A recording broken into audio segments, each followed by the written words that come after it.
Apple da pochi giorni ha annunciato l'evento del 7 settembre. Bensì in questo evento troveremo i nuovi iPhone 14, gli Apple Watch Serie 8 e moltissimi altri prodotti come può essere anche le AirPods Pro 2. Ma in questo video mi limiterò solamente a parlare di iPhone 14. Meglio andare velocemente perché qui di iPhone 14 ne abbiamo un po' da parlare. E ciao a tutti ragazzi, sono Tommy e benvenuti in questo nuovo video sul mio canale. Mi raccomando, prima di iniziare con il video lasciate un bel like, iscrivetevi e attivate anche quella campanellina delle notifiche per non perdervi alcun mio video.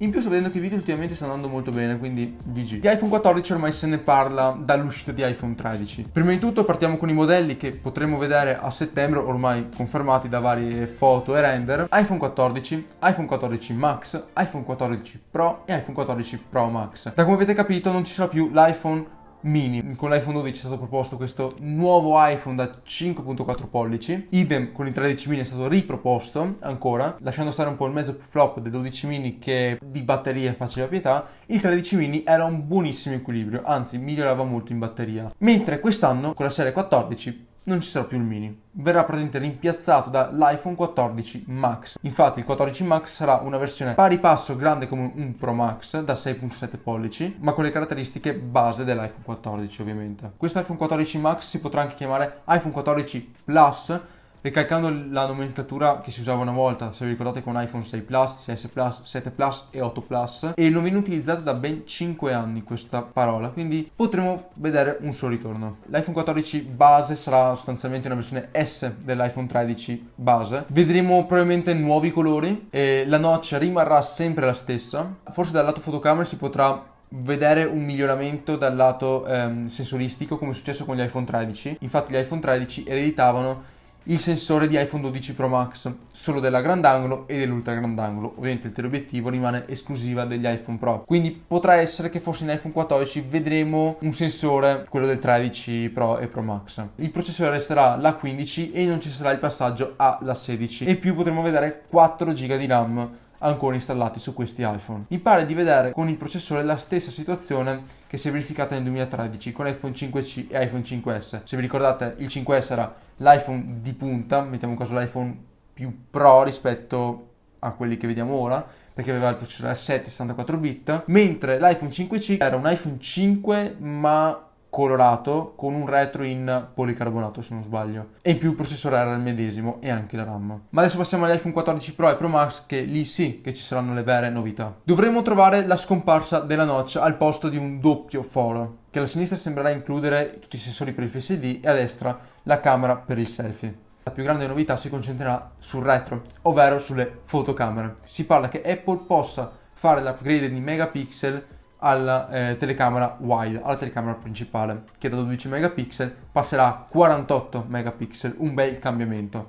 Probabilmente abbiamo un upgrade di megapixel dopo 7 anni. Vi ricordo che i 12 megapixel sono stati introdotti con l'iPhone 6S, che introduceva i video 4K a 30 fps, e ricollegandomi al discorso dei video, gli iPhone 14 Pro e Pro Max potrebbero registrare video addirittura in 8K, credo più verso una risoluzione a 30 fps, un po' come è successo infatti con gli iPhone 6S, qualche anno dopo introdurre quelli a 60 fps.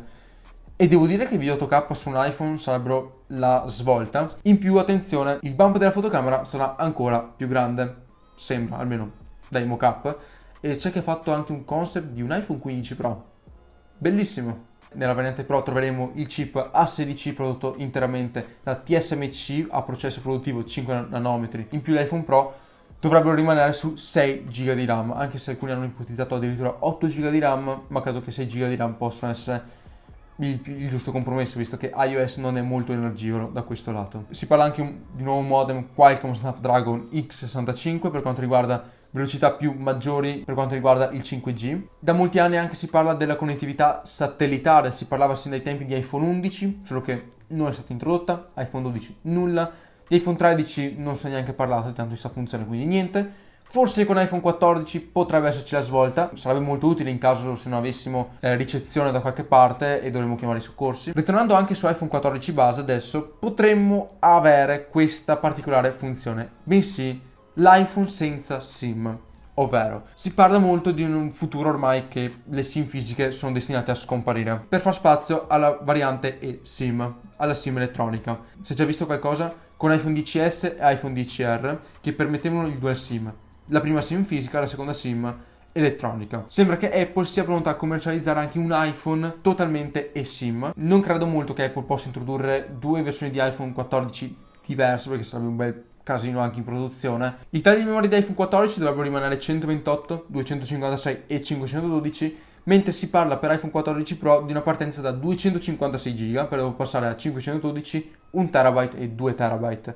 Più che giustificato questo aumento di spazio, visto anche i video 8K e le foto di maggior qualità, che ci troveremo con il nuovo sensore da 48 megapixel. La USB-C ci sarà? No, non credo proprio. Credo che Apple, quando sarà obbligata a mettere la USB-C dalla norma dell'Unione Europea, rimuoverà direttamente il connettore per la ricarica e si inventerà qualcos'altro. Poco ma sicuro. Dal lato prezzi, preparatevi, seduti, cinture di sicurezza, perché c'è da parlarne. In teoria l'iPhone 14 andrà a prendere il prezzo dell'iPhone 13 mini e l'iPhone 14 Max dell'iPhone 13 da 6.1 pollici. Quindi possiamo trovarci 8,39 per il più piccolo e 9,39 per il più grande. Questo è plausibile. Mentre gli iPhone Pro e Pro Max avranno un gran bel rincaro, soprattutto anche con il fatto che partiranno da 256 GB.